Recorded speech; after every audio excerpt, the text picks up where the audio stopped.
পাগল কই যাস? ভাই আমি তো জুতা নিতে মাইছি ভাই। তোর যে পোশাক আছে তুই জুতা নিতে আসিস বেরা বেরা এদিকে। আরে ভাই আমি তো জুতা নিবো ভাই। ওইসে বাইরেতে এই এখানে কি হয়েছে? স্যার দেন না এই পাগলে নোংরা করে লাইতেছে। এই এদিকে আসো ভাই।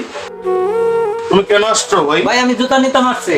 জুতা নিবা? যে আপনার দোকানে সব থেকে দামি জুতা আমাকে দেখা। এই দামি জুতোটা দেখাও তো।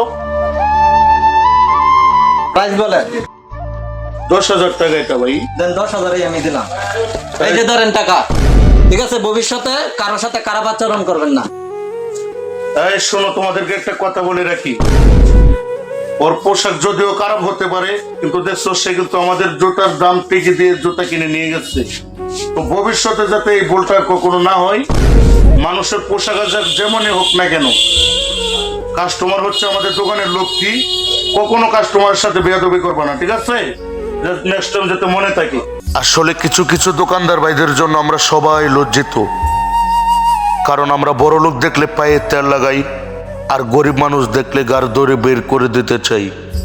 তো সবার কাছে একটাই অনুরোধ, গরিব মানুষদেরকে কেউ কখনো অবহেলা করবেন না, তারাও কিন্তু মানুষ। ধন্যবাদ।